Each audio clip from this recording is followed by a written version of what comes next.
ഞാൻ തൊൽഹത്ത് royal custom Motors Kavannur. ഇന്ന് ഞങ്ങൾ കാണിക്കുന്നത് ഒരു മെറ്റിയോർ 350 ആണ് കേട്ടോ. മെറ്റിയോർ 350 എന്ന് പറഞ്ഞാൽ ശരിക്കും റോയൽ എൻഫീൽഡ് തണ്ടർബേർഡിൻ്റെ ഒരു പുതിയ വെർഷൻ.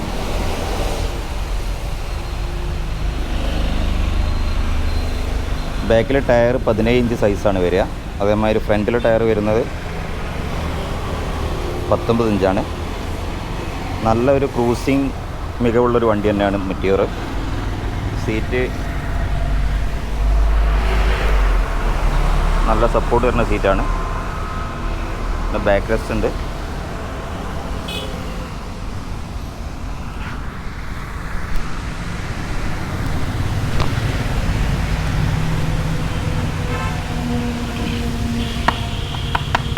ഒരുപാട് കംപ്ലൈൻറ്റ് തുരുമ്പിടിക്കുന്നുള്ള വിഷയത്തിൽ നിന്ന് ഒരു പരിധി വരെ ഒരു മോചനം നൽകുന്ന ഒരു കാര്യമാണ്. ഫൈബർ പീസാണ്. ടാങ്ക് മഡ് ഗാർഡ് ഒഴിച്ച് കഴിഞ്ഞാൽ ബാക്കിയൊക്കെ ഫൈബറാണ് കൊടുത്തേക്കുന്നത്. ഫ്രണ്ടിലെ മഡ് ഗാർഡാണെങ്കിൽ ഫൈബറാണ് കൊടുത്തേക്കുന്നത്. സ്പീഡോമീറ്റർ വരുന്നത് ഡിജിറ്റൽ കം അനലോഗാണ്.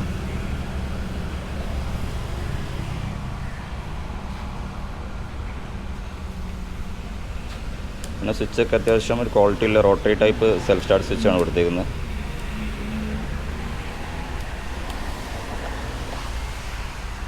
$15 ലിറ്റർ ടാങ്ക് കപ്പാസിറ്റിയാണ് വരുന്നത്. അപ്പോൾ ഇത് പ്രത്യേകം ശ്രദ്ധിക്കുക, 2 ലിറ്റർ പെട്രോൾ എപ്പോഴും നമ്മൾ പിന്നെ ഇതിൽ റിസർവായിട്ട് ഉണ്ടായിരിക്കണം.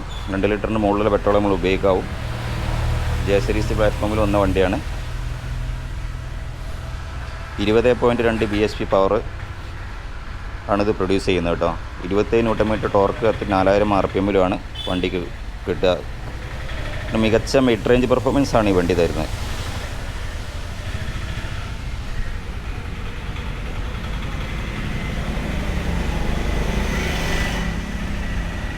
Back single piston disc ബ്രേക്കാണ്.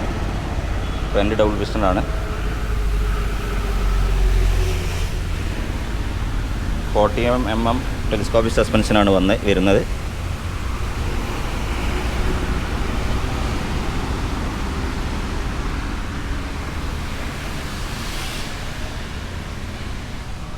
ഇതിൻ്റെ നോക്കുക, കുറച്ചൊരു ഫോർവേഡ് കൺട്രോൾ എന്ന് തന്നെ പറയാം കേട്ടോ.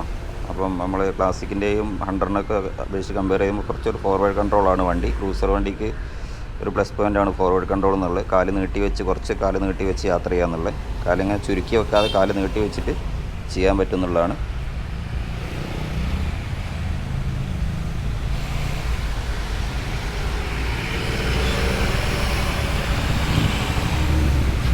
ഇതിൻ്റെ പെർഫോമൻസ് എങ്ങനെയാണെന്നുള്ളത് നമുക്ക് നോക്കാം കേട്ടോ.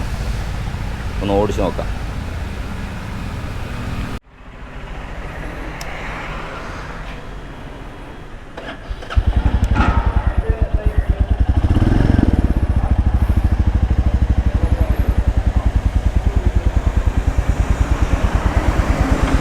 $28,144 കിലോമീറ്റർ വണ്ടി ഓടിയിട്ടുണ്ട് കേട്ടോ.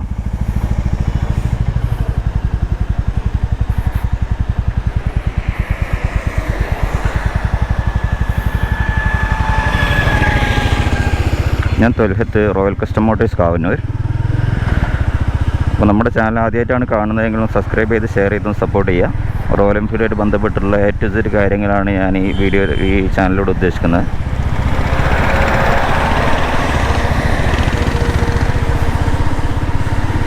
ഇതൊരു മികച്ച ഒരു പെർഫോമൻസ് തരുന്ന വണ്ടി തന്നെയാണ്. അതായത് മിഡ് റേഞ്ച് നല്ല പെർഫോമൻസ് തരുന്ന വണ്ടിയാണ്.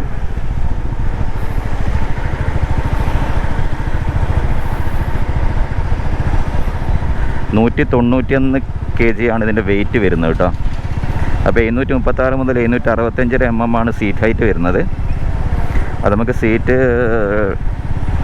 ടൂറിങ് സീറ്റ് എന്ന് പറഞ്ഞാൽ വേറെ സീറ്റ് കമ്പനി തന്നെ വേറെ പ്രൊവൈഡ് ചെയ്യുന്നുണ്ട്.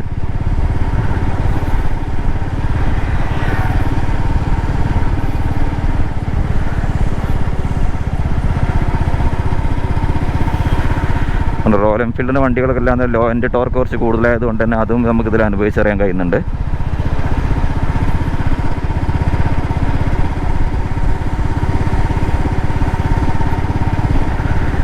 പക്ഷേ എൻ്റെ ഒരു അഭിപ്രായത്തിൽ കുറച്ചും കൂടെ ഒരു ക്രൂസിങ് സ്പീഡ് കുറച്ച് കുറവാണ് എന്നുള്ളതാണ്. ഇതിന് ആവാമായിരുന്നു എന്ന് തോന്നുന്നു. കുറച്ച് ട്യൂൺ ചെയ്തിട്ട് ഇതിനായിട്ട് വേറെ ഒരു എൻജിൻ കുറച്ചുകൂടി പവർഫുള്ളായിട്ട് കൊടുക്കാമായിരുന്നു തോന്നുന്നു. അത് സൂപ്പർ മെറ്റ്യൂർ ഓക്കെ, സൂപ്പർ മെറ്റ്യൂറിലേക്ക് പോയി കഴിഞ്ഞാൽ എല്ലാത്തിനും പരിഹാരമായിട്ടോ. ഞാനിപ്പോൾ 40 സ്പീഡിലാണ് പോണത്. ഞാനിപ്പോൾ സാധാരണ ഇവിടെ കയറ്റാറുള്ള കയറ്റം 40 സ്പീഡിൽ തന്നെ സുഖസുന്ദരമായിട്ട് നല്ല സ്മൂത്തായിട്ട് 40 സ്പീഡിൽ നമുക്ക് ലോ എൻഡിൽ നമുക്ക് പോകാൻ പറ്റുന്നുണ്ട് ടോപ്പ് ഗിയറിൽ കേട്ടോ.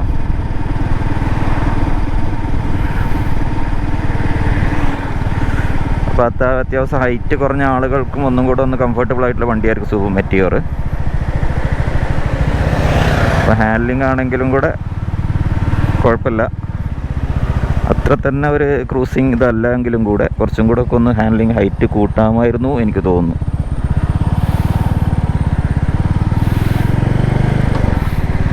ഇത് നമുക്ക് ഇരിക്കണമേറ്റ് കൈ കുറച്ചൊരു നീട്ടി പിടിക്കേണ്ട ഒരു അവസ്ഥ ഉണ്ട് കേട്ടോ.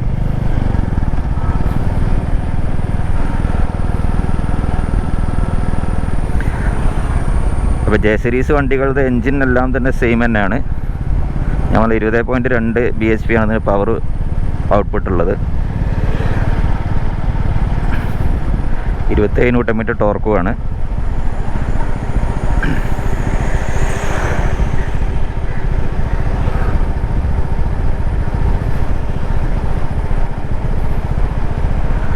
അപ്പോൾ റീഫൈൻഡ് എൻജിൻ എന്നുള്ളത് ഇതാണ്. റീഫൈൻഡ് എൻജിൻ നല്ല സ്മൂത്ത് എൻജിനാണ് കേട്ടോ. എനിക്ക് തോന്നുന്നതിന് വല്ലാതൊന്നും ഗിയർ ചേഞ്ചിങ് ആവശ്യം വരില്ല സിറ്റിയിലാണെങ്കിലും കൂടെ. കാരണം ഞാൻ ലോ സ്പീഡിൽ ടോപ്പ് ഗിയറിൽ ലോ സ്പീഡിലിട്ട് ഓടിച്ച് കാണിച്ചു തരാം. ഇപ്പോൾ ക്ലാസിക്കിനേക്കാൾ UC ക്ലാസിക് 50-ൻ്റെ മുകളിൽ മാത്രമേ ടോപ്പ് ഗിയറിൽ പോവുള്ളൂ. പക്ഷേ ഇത് എത്രയിൽ പോകും നോക്കാം നമുക്ക്.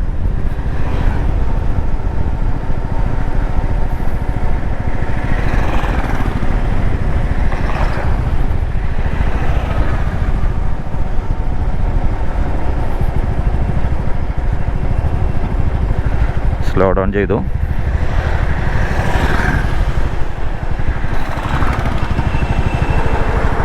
ഗ്രാജുവൽ കൊടുക്കുകയാണെങ്കിൽ 30 തന്നെ നമുക്ക് തിരിച്ചെടുക്കാനും കഴിയുന്നുണ്ട് കേട്ടോ. അപ്പോൾ എല്ലാ വണ്ടിയും സഡൻ ആക്സിലേഷൻ കൊടുത്തു കഴിഞ്ഞാൽ ഒഴിവാക്കിയാൽ തന്നെ നിങ്ങൾക്ക് വണ്ടിയുടെ ചെയിൻ സ്പ്രോക്കറ്റ് നല്ല ലാസ്റ്റ് ചെയ്യുന്നതാണ്.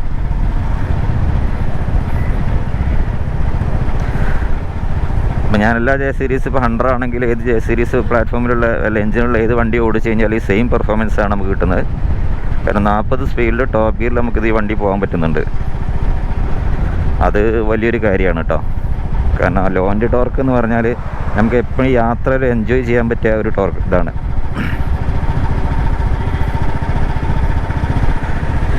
അപ്പോൾ UC ക്ലാസിക്കിനേക്കാളൊക്കെ എന്തുകൊണ്ടും ബെറ്റർ തന്നെയാണ് കേട്ടോ. പിന്നെ എക്സോസ് നോട്ട് ആ ഒരു ഇതിൽ കിട്ടില്ല എന്നുള്ളൂ. റീഫൈൻഡ് എൻജിൻ വേണം, ന്യൂജൻ എൻജിനാണ്, ന്യൂജൻ ടെക്നോളജിയാണ്.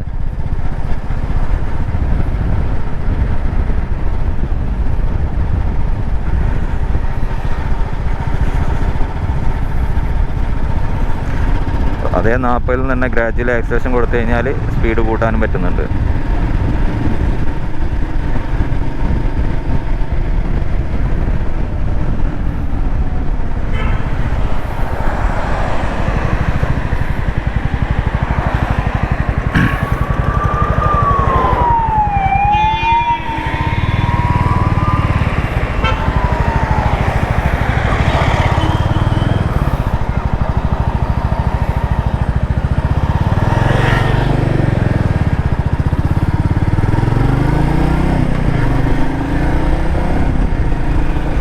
സ്പീഡ് എടുക്കുമ്പോൾ കാലിൽ ചെറിയൊരു വൈബ്രേഷൻ ഫീൽ ചെയ്യുന്നുണ്ട്.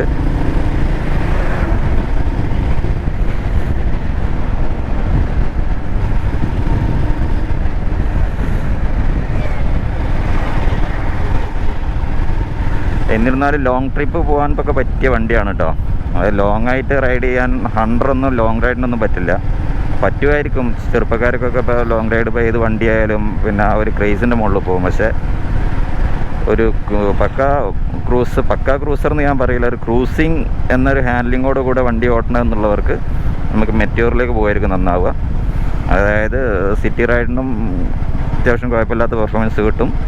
അതേമാതിരി ഹൈവേ റൈഡിനും അടിപൊളിയായിട്ട് നമുക്ക് റൈഡ് ചെയ്യാൻ പറ്റും ക്ഷീണമില്ലാത്ത രീതിയിൽ.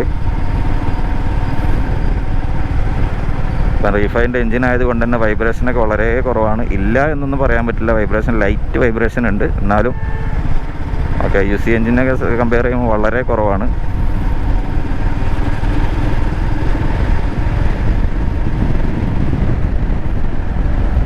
കാലിലേക്ക് ലൈറ്റായിട്ട് വൈബ്രേഷൻ ഫീൽ ചെയ്യുന്നുണ്ട്.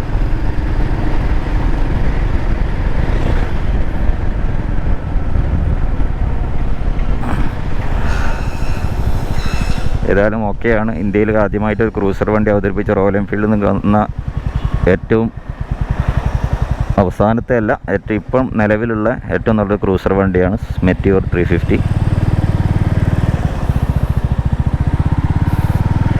പിന്നെ സീറ്റൊക്കെ നല്ല കംഫർട്ടാണ് കേട്ടോ.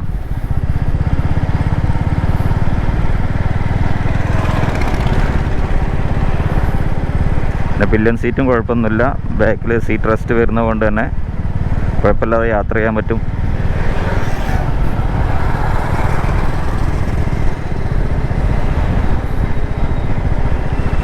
ഇപ്പോൾ വണ്ടി എടുക്കുമ്പോൾ ഞാൻ എപ്പോഴും പറയുന്നത്, ജെ സീരീസ് വണ്ടി എടുക്കുന്ന സമയത്ത് നിങ്ങളെ കംഫർട്ട് നോക്കുക. ഒരു വണ്ടി ഈ മറ്റുള്ളവരുടെ അടുത്ത് നിന്ന് കരുതി നമ്മൾ എടുക്കരുത്. നിങ്ങൾക്ക് ഏതാണോ കംഫർട്ട് തോന്നുന്നത് നിങ്ങളെ പർപ്പസ് നോക്കിയിട്ട് വണ്ടി എടുക്കുക.